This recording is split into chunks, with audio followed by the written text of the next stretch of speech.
Predsednik vlade dr. Robert Golob je v petek v spremstvu partnerke Tine Gaber in Srečka Šestana, poveljnika civilne zaščite Republike Slovenije, obiskal območje ob stanovanjskih hišah v občini Šentilj, ki jih je prizadelo močno deževje. Srečal se je s predstavniki občine, štaba civilne zaščite Sladki Vrh in prostovoljnega gasilskega društva Paloma Sladki Vrh. Šentiljski župan Štefan Žvab škodo ocenjuje na okoli 3 milijone evrov, Golobu pa se je zahvalil za obisk in dejal, da verjame, da bodo vse besede, ki jih je izrekel predsednik vlade, tudi držale. Koliko od tega, zdaj recimo, če ta številka stoji, koliko od tega bi lahko šlo skozi to intervencijo in kdaj je realno? To ni stvar intervencije, moramo se zavedati, intervencijski ukrepi so eno, sanacijski so popolnoma drugačni in tudi procedura je popolnoma drugačna in na srečo za sanacijo, tako kot za intervencijo obstajajo ločeni strokovnjaki, pri intervenciji je to civilna zaščita, pri sanaciji so drugi strokovnjaki. Jaz sem prepričan, da bojo to ocenili ustrezno in takrat, ko bo to prišlo na mizo, bo to stroka, ne politika, tista, ki bo ocenila, kolikšna je škoda in tudi kaj je v skladu z zakonodajo možno pokriti. Na politiki je potem, da zagotovi sredstva in mi jih bomo zagotovili v tistem obsegu, ki bo pač tudi predlagan. Ne bo pa politika predlagala obsega kot takega, zagotovo ne. Ampak bo šlo hitreje, sistem AJDA funkcionira tako, da dobijo občine potem za sanacijo po nekih šele v roku leta ali dveh, kar pomeni, da se neki načeti plazovi naprimer potem še povečujejo ali pa vodotoki še naprej poplavljajo. Torej, res je, da je sam sistem sanacije, niti ne sanacije, ampak povrnitve škode je žal precej kompliciran. Jaz bi si želel, da bi šel bistveno hitreje. Mogoče bomo tukaj tudi morali vzpostaviti sistem učenja, kako pospešiti postopke. Recimo, da se zdaj že učimo, da pri suši nam to ni najbolje uspelo, upam, da bo zdaj boljše. Ker vemo, da tisti, ki hitro da, dvakrat da in zato intervencijo ločujemo od sanacije, ravno s tem namenom, da se ne bi zaplezali v iste dolgotrajne postopke. Moj apel je samo ta, da čim več poskušamo sanirati dejansko že skozi intervencijska sredstva, potem bomo pa videli naprej. Ja, danes sem bolj miren in zelo hvaležen, da nas je obiskal predsednik in jaz verjamem, da vse te besede, ki jih je izrekel, da bojo tudi držale in vse tisto, kar je bilo storjeno do danes, je držalo. In preko noči so bile stvari zorganizirane, jaz se še enkrat tukaj javno zahvaljujem in civilni zaščiti, in slovenski vojski, in vsem ministrom, ki so nas obiskali, kar so obljubili, so naredili in še mogoče nas malo prehiteli za kakšno uro. Tako da jaz verjamem, da tudi te besede, ki smo jih danes slišali, zvenijo zelo optimistično in jaz verjamem, da bomo s tem intervencijskimi sredstvi, ki jih bomo dobili, najbolj učinkovito izkoristili ta sredstva, kajti ljudje si najbolj želijo takošnje pomoči. To smo že ugotovili in mi lahko v tem trenutku naredimo s temi sredstvi dosti več, kot pa čez kako leto. Sanacije bojo pa potekale več let, to pa tako poznam. V 6 letih oziroma v 9 letih ste sanirali 60 plazov v preteklosti, to je po eni strani zelo počasi, glede na to, da gre za vendarle pridobito občino, kjer je marsikdo odvisen od lastnega transporta, tudi konec koncev šolskega avtobusa. Pričakujete, da bo tokrat šlo hitreje, glede na to, da je praktično 60 skoraj da novih plazov nastalo? Ja, res je.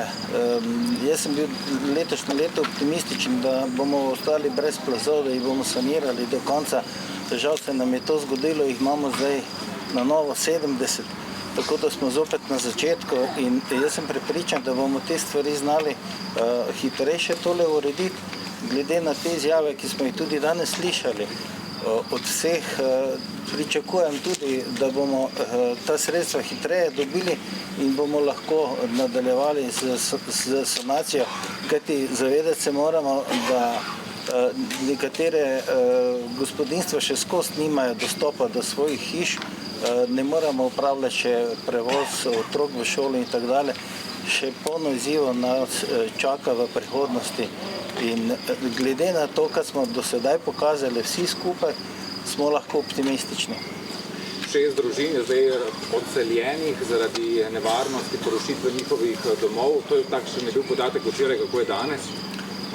Stanje je več ali manj enako, en se je povečal, tako da vse tisto, kar smo uredili, smo jih tudi nastanili, s tem, da smo jim še zagotovili hrano, tako da so na toplem in da imajo preskrbljeno hrano. in jaz verjamem, tudi če bo kakšna potreba, bo se civilna zaščita hitro odzvala, bomo v enem dnevu lahko pripeljali še dodatno kakšno bivalno enoto v našo občino. Jutri torej sveži spočiti gasilci, se boste lahko naspali? Jaz mislim, da ne, ker je preveč teh trenutkov takšnih stresnih in prebujam se sredi noči in že premišljujem in gledam nebo, kaj se bo zgodilo. Jutri je sobota, za nas je delovni dan. Med obljubami po sanaciji pa je izpostavil tudi interventno pomoč države, saj nekaterim občinam sredstev za intervencije že primanjkuje. Golob je dejal, da se tega zaveda, zato bo država pomagala vsem občinam, ki bodo vložile zahtevek. Poziva jih, naj zahtevke vlagajo direktno na ministrstvo. Okolica Pesnice in Ščavnice, ki sta močno poplavljali, je odneslo tudi veliko polj. Poziv je bil tudi k zagotavljanju sadik in pa semen za vnovične setve. Dovolj zgodaj je še, bo tudi tukaj pravočasna reakcija kmetijskega ministra in seveda tudi vlade. Jaz mislim, da to je vprašanje za kmetijsko ministrico. Zagotovo bi se dalo nekaj narediti, ampak to je popolnoma ločen sistem. Verjetno se bo šlo na nek način refundacijo. Vprašanje pa je hitrosti, ker naravno na kmetijstvu so pa res ukrepi po izkušnjah tudi zaradi nadzora Evropske komisije precej počasni, tako da bomo morali pogledati. Upam, da bo pobuda prišla čim prej, ne samo preko medijev, ampak po uradnih kanalih, ker to je pomembno. Država, Slovenija ima uradne kanale in to so tudi župana govorila, skozi katere se daje zahtevke.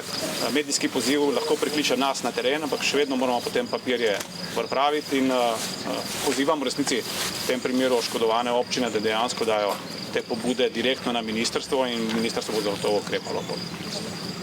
Občinska poveljnica dejala, da so njihovi gasilci utrujeni, lahko računajo na pomoč tudi ostalih iz celotne regije. Ravno to je pobuda, o kateri sva z županom govorila in tudi s poveljnico. Mi smo to videli na Krasu. Človek lahko zdrži, lokalni človek, prostovoljski, pa potrebujemo več čas, lahko zdrži 3 dni, 4 dni, potem kolapsira. In ker je vikend pred nami, je dostop oziroma razpoložljivost prostovoljcev iz cele države ravno čez vikend nujno izkoristiti. Tako da tudi s poveljnikom civilne zaščite smo govorili, takoj ko se zahtevek pride, se aktivirajo v pripravljenosti ekipe iz bližnje in tudi malo manj bližnje okolice. Zato da lahko, če bo prišlo do ponovnih intervencij po noči, priskočijo na pomoč. Da bi si lokalci nekoliko odpočili čez vikend, to je nujno, ker sicer brez lokalcev nihče ne more pomagati toliko, kot če lokalec usmerja. Tako da bo treba ta del narediti in ja, pogovarjali smo se o tem in verjamem, da bojo jutri zjutraj ekipe iz tudi Maribora in še dlje na razpolago, zato da pridejo. Ne samo sem, kjerkoli bo pač potrebno. Golob je obiskal tudi domačine, ki so jim nedavne padavine uničile dom, med njimi zakonca Pinter, ki jima je plaz iz torka na sredo zasul hišo. Po besedah Goloba bodo sredstva zagotovili iz državnega proračuna in v skladu z zakonom o vodah. Dobar dan, lepo zdrav. Kako ste, pa ste v hiši vi vsi? Trenutno še, večer se odselimo. Večer boste šli ven? Pa gre. Boljše, ja, v miru spali. Tak je. Sej bo jutri bo spet veliko tako vse verjetno. Ja, seveda. Samo vsakem. Moramo, ne. Ja. Hvala Bogu, da še imamo, da nam vsi pomagajo. Imamo kam iti, imamo dobre sosede, zdaj imamo svoj kontejner, in zadovoljstvo. To je kot da bi šli v hotel, si mislim, Tako. na počitnice. Ja, mi danes več nismo imeli veliko vojske na razpolago, samo še delovni stroj, da dokončajo delo, ki so ga upravljali zdaj 2 dni. Drugače pa smo imeli še intervencije kar od jutra, še vedno se zemlja kar plazi, ogroža določene hiše. Seveda ljudje so tudi malo že panični, pogledujejo v nebo, nič dobrega se nam ne obeta, vsaka manjša razpoka, kličejo na pomoč. Mi smo si te stvari vedno zdaj hodili ogledovati in vseeno smo danes imeli v celi občini že kar nekaj intervencij, mislim, da jih je 14 ali 15 že bilo danes. Tako da še kar vedno, še ni miru, pa tudi vidimo na terenu, da sem kar vladna, kam greš, dejansko se zemlja kar pogreza, voda teče. Velikokrat smo nemočni, nimamo kaj narediti. Zdaj danes smo se usmerili še na to, da z vrečami smo še kakšne hudournike, ampak kjer smo videli, da so bili neki toki vode, da smo zavarovali, preusmerili od hiš, od teh raznih plazov. Seveda to vse naporno delo tudi za ljudi, ker je nam je danes dopoldan še vseeno vreme služilo, je bilo sončno, smo pustili, da se mogoče kje tudi zemlja malo posuši, posahne. Zdaj pa smo preventivno še mogli iti določene plazove vseeno pokriti, bojimo se noči, težko je po noči delati na teh terenih, tudi mogoče nevarno, da še zavarujemo tiste najbolj kritične in največje plazove. Najlepša hvala vsem gasilcem, tudi veliko gasilcev se tudi prosto, ne vem, kličejo in vprašajo, če rabimo pomoč, ne, ampak seveda upoštevamo določene poti. 50 ljudi, ne, potrebujete nekaj. Ja, zdaj, če bo, ne, da bo slabo vreme, to zagotovo, ne. Zdaj, če gledamo, da imamo 4 krajevne skupnosti, 4 gasilska društva, v vsakem društvu bo verjetno kakšna roka prišla prav. To je rečeno, to prvo je seveda tista medsosedska pomoč pomeni med občinami, regija, potem pa lahko iz cele države. To sploh ni stvar debate, stroške bo pokrila intervencijsko, kot je rekel predsednik, država, tako da tukaj jaz ne vidim nobene ovire. Samo izkazati je treba potrebe, zdaj se že pogovarjamo za to občino, pozivam na ta, bom rekel, način tudi ostale tukaj, če kodira rabi, bodo povedali in bomo zagotovili jutri dodatne ljudi iz tistih območij, ki niso prizadeta. Deluje se s tem tako hitro, da se lahko že jutri dopoldne? Absolutno, gasilci, veste, kakšni smo gasilci, tako da gasilec nima te potrebe, da bi vedel 10 ur prej, ampak bomo mu pa seveda povedali, zakaj pa ne, če bomo rabili, da bodo jutri štartali lahko pravočasno in bodo tukaj takrat, ko bo treba kaj početi.